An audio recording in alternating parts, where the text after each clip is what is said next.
जय हिंद दोस्तों, शिक्षा पारकम में आपका बहुत बहुत स्वागत है। आइए जीके 2020 भाग 28-29 के अंतर्गत हम लोग मिलकर के चर्चा करते हैं। तो आइए, आज का पहला सवाल है, बॉम्बे प्लान कब आया? बॉम्बे प्लान कब आया? तो बॉम्बे प्लान आया 1944 में।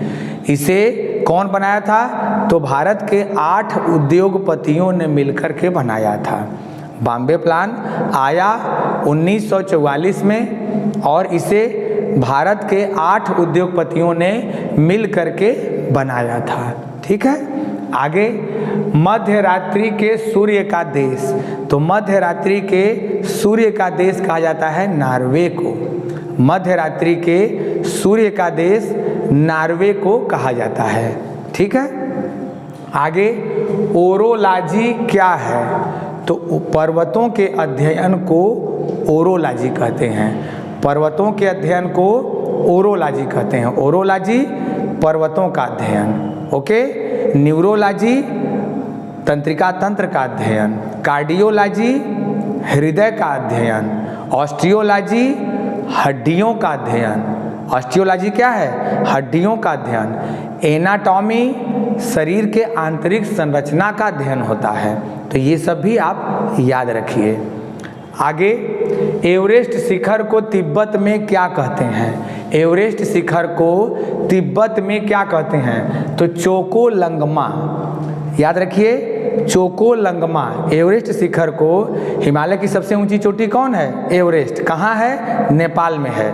इसको तिब्बत में क्या कहते हैं? तो चोकोलंगमा कहते हैं। चोकोलंगमा। साथ ही ये भी याद रखिए कि एवरेस्ट शिखर को नेपाल में क्या कहते हैं? तो एवरेस्ट शिखर को नेपाल में कहते हैं सागरमाथा। क्या कहते हैं? सागरमाथा। एवरेस्ट शिखर को नेपाल में सागरमाथा और तिब्बत में चोकोलंगमा कहते हैं। तो ये याद रखिएगा।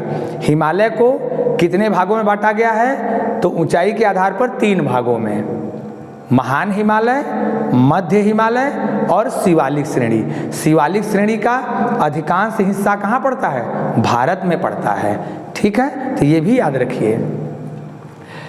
अगला, हिमालय पर्वत कैसा पर्वत है? तो हिमालय पर्वत नवीन परतदार पर्वत है। हिमालय पर्वत नवीन, अभी नया पर्वत है, तो नवीन परतदार पर्वत है या वलित पर्वत है। हिमालय पर्वत नवीन वलित पर्वत या परतदार पर्वत है। ठीक है, इसको याद रखिएगा।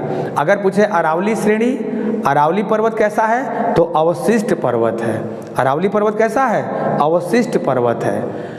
पलनी, सेवराय, जावदी की पहाड़ियाँ कहाँ मिलती हैं? तो पलनी, सेवराय और जावदी की पहाड़ियाँ मिलती हैं तमिलनाडु में। कहाँ स्थित हैं? तमिलनाडु में स्थित हैं।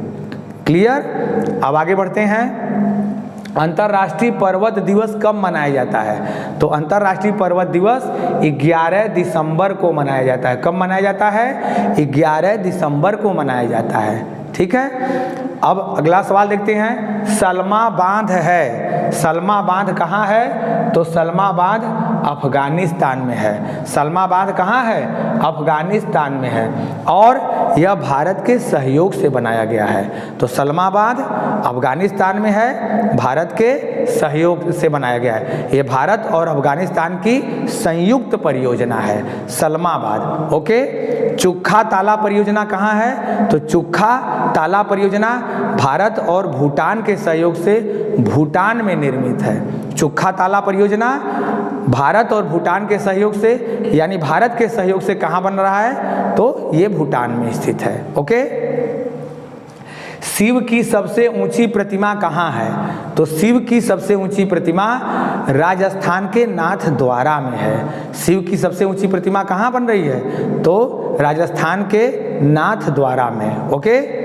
अगला सवाल, क्वीन ऑफ स्टेपवेल किस नदी के किनारे है?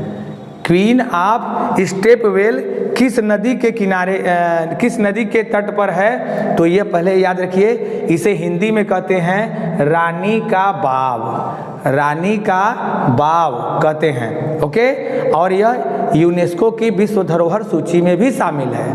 ओके, तो क्वीन ऑफ स्टेपवेल या रानी का बाग कहाँ है? गुजरात में है। यूनेस्को की विश्व धरोहर सूची में शामिल है। और ये किस नदी के तट पर है? तो ये सरस्वती नदी के तट पर है। किस नदी के तट पर है? सरस्वती नदी के तट पर है। तो क्वीन ऑफ स्टेपवेल या रानी का बाग गुजरात में है। किस नदी के तट पर है? सरस्वती नदी के तट पर स्थित है। ओके, स्नेक बोट रेस किस त्योहार से संबंधित है? स्नेक बोट रेस ये किस त्योहार से संबंधित है? तो एक त्योहार है ओणम। कहाँ मनाया जाता है? केरल में। केरल में मनाया जाता है। आप देखे होंगे नौका दौड़ प्रतियोगिता, उसी को लिखा है स्नेक बोट रेस, यानी नौका दौड़ प्रतियोगिता किस त्योहार से संबंधित है? ओणम से। ओणम कहाँ मनाया जाता है? तो केरल में मनाया जाता है। ओके, आगे देखते हैं अल्ट्रासोनिक वेव्स की आवृत्ति कितनी होती है? तो अल्ट्रासोनिक वेव्स की आवृत्ति 20 किलोहर्ट्ज से अधिक होती है। अल्ट्रासोनिक वेव्स की आवृत्ति 20 किलोहर्ट्ज से अधिक होती है। ठीक है। सुदीर्मन कप किस खेल से संबंधित है? सुदीर्मन कप जो है ये बैडमिंटन से संबंधित है। सुदीर्मन कप बैडमिंटन, सुदीर्मन कप बैडमिंटन से संबंधित है। संतोष ट्रॉफी फुटबॉल से संबंधित है। संतोष ट्रॉफी फुटबॉल से संबंधित है।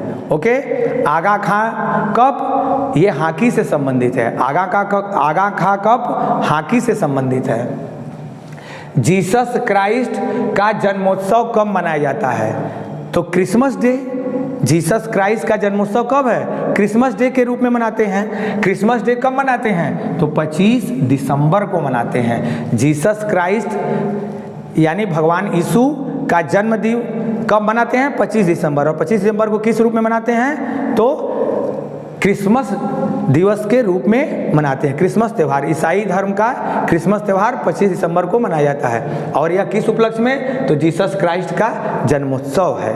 Okay, every vote count the story of India's election. Every vote count the story of India's election पुस्तक कौन लिखा है? तो इस पुस्तक के लेखक हैं नवीन चावला।